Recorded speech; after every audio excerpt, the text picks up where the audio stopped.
Yo, dudes, the Empire's pretty chill. Maybe you could, like, join it or something.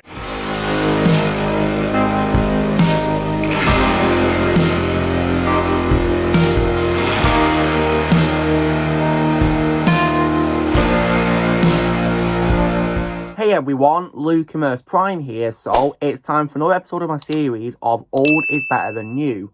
And in today's video I thought I'd once again cover an example of a video game franchise where in my opinion the old things are better than new. And I say old in terms of both games and also as well in terms of like watchable media as well.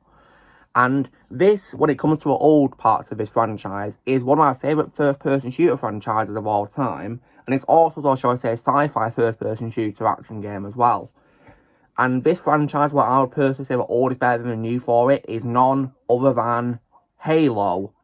So, now when it comes, of course, to what Halo means to me then, so, obviously, of course, Halo is an Xbox exclusive franchise. And when I used to play on Xbox, which I don't anymore now, I wanted to check out this franchise because I heard great things about it, lots of acclaim that it got, and it's a fan favourite franchise for many gamers. So I thought, why not get into it? So I, of course, bought the games, and I played all of the main ones on Xbox One. And in my opinion, the franchise, in its old days, is absolutely amazing. And in my opinion, the best Halo media of all time has to be, of course, the original games, going, of course, from the first game to what is, in my opinion, the last good game, which, for me, is Halo 4. So, when it comes, of course, to what I think of the games, then, so, if you guys did not see my ranking video for the games, which I did last year, then here's my thoughts on the old games in summary. So, I definitely really love the first game, Halo Combat Evolved, a phenomenal start to this franchise. Without that game, we wouldn't have this amazing franchise at all. And it gave us a beloved fan-favourite character, who's my favourite Halo character, being Master Chief, who is one of my favourite game characters of all time in general. Not just my favourite Halo character, but one of my favourite game characters of all time in general. Just a phenomenal character who is so likeable and just really fun to play as in the games. And then, of course, we got a sequel, Halo 2, released 3 years later in 2004, which was also, in my opinion, a great sequel. Definitely, in my opinion, better than the first game and lots of fun. It's also introduced my second favourite character, being my Arbiter as well.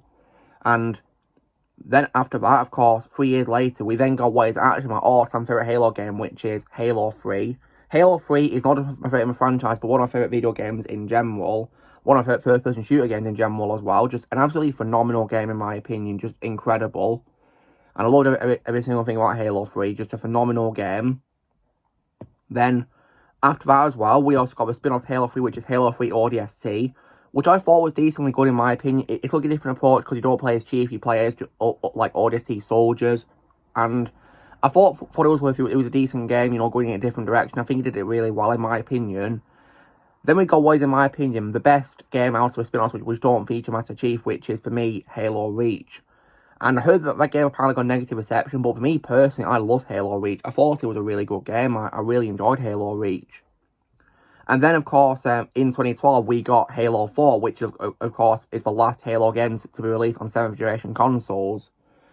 And I know that game also didn't have much of a good reception, too, from what I've heard about it, but I personally really enjoyed Halo 4.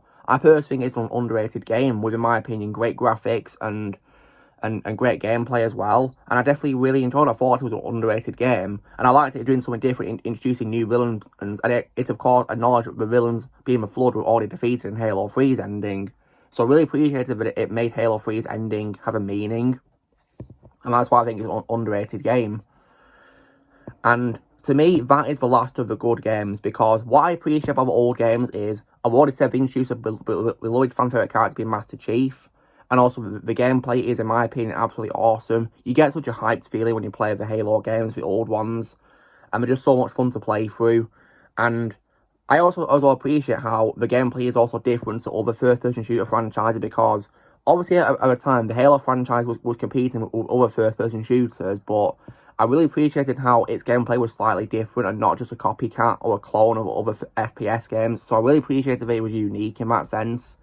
For example, Chief can jump higher than normal characters, which is pretty cool. You can tell when you compare him to the ODST characters and also to Halo Reach as well. You'll see what I mean. And when it comes as well to Halo media that you watch as well, I definitely as well really love Halo Nightfall as well. Halo Nightfall, in my opinion, is absolutely amazing. And it's definitely, in my opinion, a really cool digital feature. And just, in my opinion, brilliant. And to me, it's the true live-action Halo I can accept. And I did, of course, love its character, Jameson Locke, who's played by Mike Coulter. Definitely, in my opinion, a really good media, absolutely. And definitely lots of fun. And it's even as well on this as well, which is Master Chief Collection on Xbox One here. It's actually included in this, which is brilliant. Yeah, I played the Halo old games on this remaster. And the remaster, definitely, in my opinion, really good. One of the best remasters I've played, in my opinion. And so, yeah, in my opinion, the old games are great because they have beloved characters who are also, in my opinion, well written as well. The gameplay is also, in my opinion, absolutely awesome and unique as well. Because it's a third-person shooter where you can also drive vehicles. You can also jump really high as well. And the button layout is also different to other first-person shooter franchises as well. So I really appreciate that they made it different. And to me, of course, the last of the good games was Halo 4, as far as I'm concerned. But sadly, with the next games, and also as well when it comes to today's current media for Halo, the franchise, in my opinion, really has had some tough times and is going downhill. Because in 2015, we got what is the first installment of the 8th generation era for Halo, which is of course the game Halo 5 Guardians, which I unfortunately regard as my least favourite game of the franchise, because while I did like the graphics of the game and some moments, I guess, and Master Chief still being a beloved character, and also the return of the Arbiter after he was absent in Halo 4, I personally would regard Halo 5 as the weakest of the games, because my biggest issue with that game is that Master Chief is barely in the game at all. He only appears in like 3 missions, and that's, in my opinion, a very dumb move. Like, how could you do that to a beloved character introduced in the old games? How could you waste him like that? That's just, in my opinion, a really dumb move. Yeah, I really hated that, what we did to Master Chief in Halo 5. And also, when it comes to the gameplay, in my opinion, is also a massive downgrade, because when you start the game, it's literally a clone of Call of Duty. Literally the same button layout on the controller. It literally feels like a Call of Duty clone, and that made me really angry. But thankfully, in the settings, I was able to edit it so it would play like Halo 4's layout, which I was glad that was there. But that shouldn't have been the case. It should have been the same layout as Halo 4. It shouldn't have been a Call of Duty clone at all. No. And it's sad, of course, it did, because in my opinion, Halo's a better franchise than Call of Duty. But unfortunately, Halo 5 tried to be a clone of Call of Duty, which in my opinion failed miserably. And the story, in my opinion, is also weaker as well than old games too, which I was very upset about. I didn't like that. And also the submissions, which are literally just, talking to characters and that's it, mission over.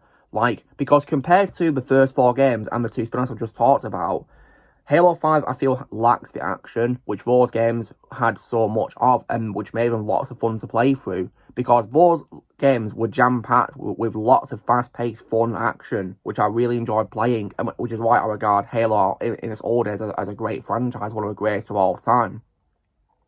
But Halo 5 was just disappointing in comparison. Then after this, we didn't get another Halo game for another 6 years, when it comes, of course, to the main ones, that is. Because we then, of course, got in 2021 Halo Infinite, which I've also as well played. And while I appreciate that they made Master Chief the main character, and he plays it all the time compared to 5, where you mainly plays Jameson Locke, and Chief's barely in that game, in this game he's thankfully the main character and he plays him all the time, which I really appreciated. But I feel that, in my opinion, the gameplay also changed a lot worse, because the game introduced something which I think is very questionable for a Halo franchise, and that's the inclusion of an open world. And that, in my opinion, did not work at all, because this franchise is supposed to be a linear first-person shooter franchise, not an open world game. No. Like, it literally felt like a sci-fi version of Far Cry a little bit in that sense. And that, in my opinion, just does not work for Halo. So I personally didn't really like what we did to that at all, really. In my opinion, a pretty silly move. But I still appreciated the Chief was the main character, but I still didn't like how they made it an open world game. And also, as well, many of the bosses in that game were also rage-inducing as well to fight. Similar to ones in Halo 5, I might also add to as well. Compared to the bosses in the old games, which were, in my opinion, lots more fun to fight and easy to defeat. And when it comes as well to media, which we also watch, the franchise, in my opinion, is even more dead than ever because of a certain TV show on Paramount Plus, which is The Halo Show. which in my opinion is Halo in name only, because I saw the first season of that show, guys, and I regard it as the worst show I've ever seen in my life. Because I'm sure there's worse shows out there that I'm not seeing, but right now I'd regard it as the worst show I've ever seen, because the show, in my opinion, is terrible. Because it takes everything that I love about the games and, in my opinion, ruins it. Like, Master Chief, for example, in my opinion, is not Master Chief. He simply just discount Mandalorian, because literally the show feels like a rip-off of Mandalorian, not Halo at all. And there's barely any action whatsoever in the show, which the games have so much of. Like, the show, in my opinion, is so bad I'd rather Halo 5 over watching the show. And that's saying something, because that's my least favourite in the franchise, but I'd rather play that over watching the show any day. Because at least that game has a Chief that I love as a character. And also as well, the CGI, in my opinion, was also terrible as well in the show. And also as well, the actor who plays Master Chief in the show also lost my respect, being Pablo Schreiber, because he attacked the fans as well. And that made me really angry. I hated how he did that, saying that if you don't like the helmet being taken off, then you don't like the show. But, like, the thing is that some people that I know actually do, who like the show, but they still didn't like the helmet being taken off. They still like the show, but they didn't like the helmet being taken off. So, yeah, that just completely, of course, destroys Pablo's stupid point. Because I think what he said was really stupid, and that's why I don't have any respect for him after that. And I heard, of course, the second season didn't even have any good reviews either, and why am I not surprised? But I am not interested in watching the second series or any of all shows they do. I mean, I hope they cancel it, because the show, in my opinion, was dead before it even started because of deviations to the games. I mean, some deviations I can tolerate, but this show, in my opinion, deviated it far too much. And to a point where it's an absolute joke compared to the great games. It's simply just Halo in name only. A terrible show, the worst show I've ever seen in my life, just absolute garbage. So screw it all the way, and screw the bad stuff out of Halo all the way. Just terrible, in my opinion. I'll stick to actually good Halo stuff in this. Just that. So, as far as I'm concerned, guys, Halo is a much better franchise in the old than the new when it comes to the games, and of course to watching media for it. So, you know the drill, guys. Be sure to give this video a like. Also, be sure to put in the comments what you guys think of Halo. Do you think all's better new for Halo? Also, be sure to join Team Papa Press and subscribe to who's coming in the future, and I'll see you all later.